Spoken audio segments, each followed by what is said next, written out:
Je travaille comme formatrice en français langue étrangère depuis 2003. J'ai commencé comme bénévole et à Médecins du Monde et quelques mois plus tard j'ai été embauchée en centre social La Colline et je me suis formée à l'université pour un diplôme d'enseignement du français langue étrangère.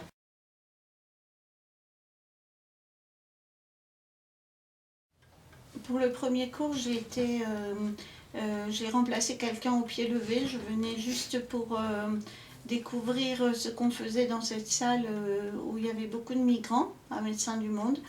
Et j'ai remplacé quelqu'un qui avait déjà un petit groupe et donc il y avait une vieille méthode sur la table et un tableau, des feutres et voilà, j'ai démarré comme ça et j'ai découvert que on pouvait aller en formation puisqu'ils avaient quelques documents sur Bordeaux, il y avait une formation, des formations gratuites et je suis allée et j'ai commencé le métier comme ça.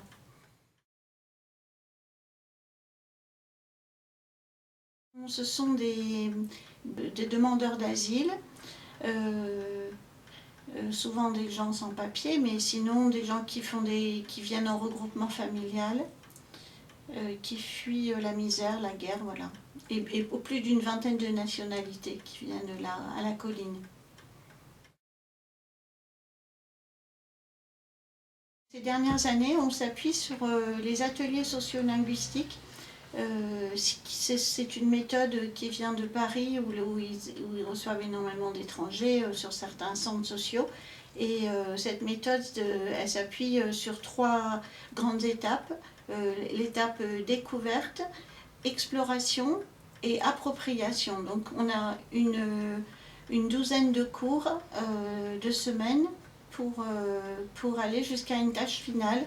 Et ce sont des grands thèmes de la vie quotidienne, souvent qu'on aborde, ou un domaine particulier, comme pour les mamans qui ont des enfants à l'école, qui ont besoin de savoir comment on fait avec l'éducation nationale, ou ça peut être un domaine plus culturel, citoyenneté culturelle, voilà, c'est sur des grands domaines.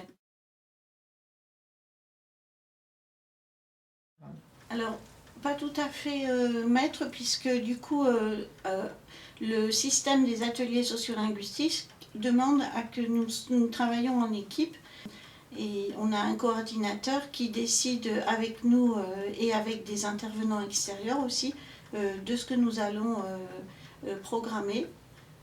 Du coup, les cours sont moins libres que du temps où je faisais simplement du français langue étrangère et que je prenais les méthodes que je voulais. Voilà, maintenant on est plus proche des besoins du public et on utilise beaucoup plus de documents authentiques. Pratiquement pas de méthode ou alors juste quelques exercices qu'on pioche à droite à gauche. Mais on crée au fur et à mesure des semaines ou tout un programme et on veut que les apprenants soient vraiment intéressés à cet apprentissage. Alors les difficultés, c'est on ne signe pas de contrat, les personnes sont libres, entrée et sortie permanente. Ce sont des adultes avec beaucoup de contraintes ou de difficultés sociales, psychologiques quelquefois. Donc on a des groupes conséquents au départ. Là, on a démarré avec par exemple des groupes de 17-18 et on sait que quelquefois on va peut-être descendre à la moitié. Alors le cours, la plupart du temps, on prend un cours en rappelant ce qui s'est passé la fois d'avant. On demande aux apprenants, aux participants de nous dire qu'est-ce qu'ils se souviennent de la fois d'avant. On a particulièrement donc des primo-arrivants, hein, c'est de petit niveau en français. Ensuite, on donne des informations sur ce qui se fait à la colline dans la semaine pour les encourager à venir, pas qu'aux cours, mais aux activités adultes qu'on propose, couture, cuisine, jardinage, tout ce qu'on propose. Ensuite, j'aime travailler l'oral avec eux, bien sûr, donc ça peut être une découverte d'un document sonore, et ensuite compréhension, réécoute, exercice, répétition, mémorisation, jeu de rôle.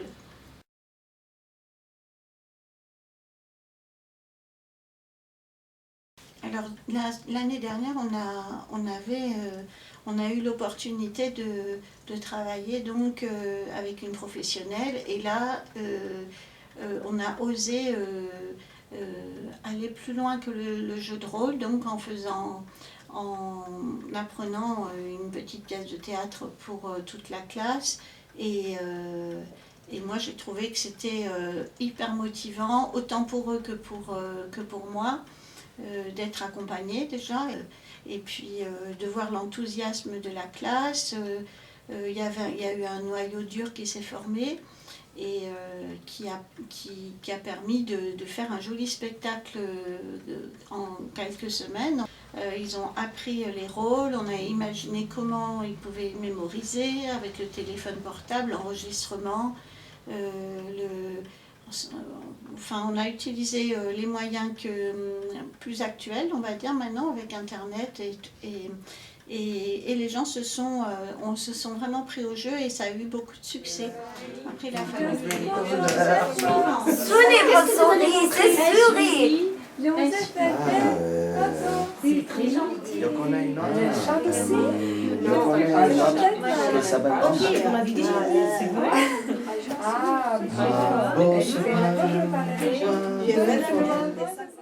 Après, il a fallu, le souci, ça a été les absents, donc il fallait les remplacer, et quelques personnes ont joué plusieurs rôles, mais dans l'ensemble, ça a été une très belle expérience, oui. Je ne sais pas pour le vocabulaire, mais ce que je sais, c'est que ça leur a permis d'oser parler fort, de prendre la parole en français, de ne pas avoir peur du regard des autres. Ça a été très flagrant quand on voit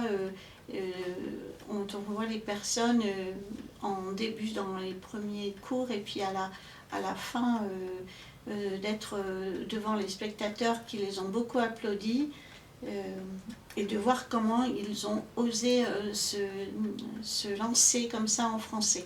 Ok. Je m'appelle Conducteur Soir. Tu vas la chercher. C'est toi qui vas la chercher. Merci. Bonjour, je m'appelle Elie. Quelle est votre passion? Maintenant, voici Andy. Bonjour, c'est moi Andy. Les bénéfices, ce serait eh bien, d'apprendre des expressions en français. C'est vraiment je pense, d'oser parler. Parce que c'est ce qui manque. C'est ce qui manque, ils n'osent pas. Et puis une étudiante, une jeune que j'ai encore cette année, et elle est retombée dans ce truc de rester plus en arrière. Alors que l'année dernière, je l'avais vue s'ouvrir. Et là, elle n'ose pas à nouveau, le groupe est différent, et elle c'est l'ancienne, mais elle est en recul. Donc je me dis que les jeux de rôle, eh ben, c'est ça, je relance ça, mais je vois bien que le théâtre l'avait ouverte.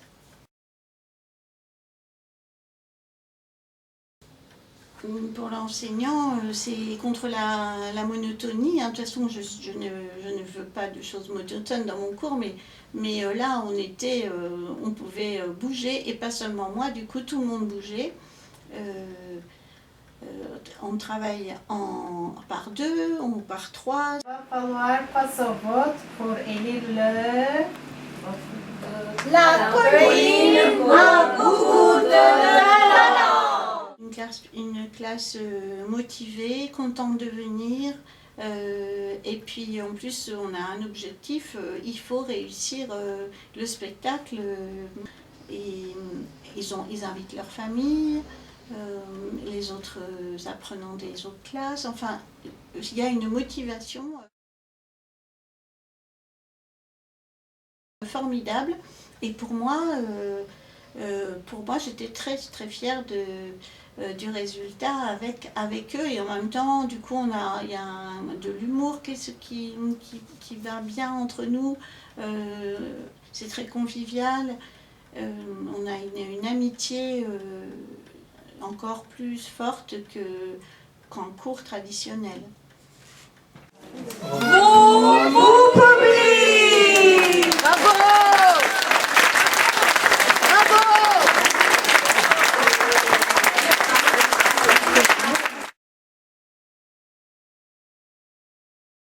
Les obstacles, c'est les collègues en fait.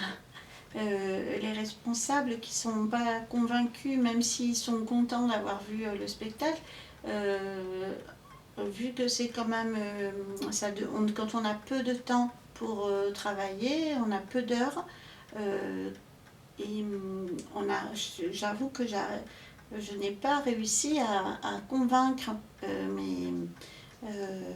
mon équipe pour repartir sur du théâtre. Alors aussi, c'est vrai que l'aide d'une professionnelle, hein, Karine, ça a été totalement... il n'y avait aucun problème. On va faire un jeu de rôle, et un peu comme au théâtre, c'est-à-dire que les personnes vont être en demi-cercle, elles vont se lancer l'une après l'autre pour poser une question, l'autre va répondre, et on va faire un peu de surprise dans nos... Enfin, j'ai imaginé des choses que je n'avais pas pensé faire, mais voilà, j'ai quand même lancé ça. C'est pas une pièce de théâtre, mais ce sera quand même une mise en scène. Voilà, mais en tout cas, ils vont encore voir que le théâtre n'est pas perdu avec la prochaine tâche finale, là, sur la présentation des ateliers.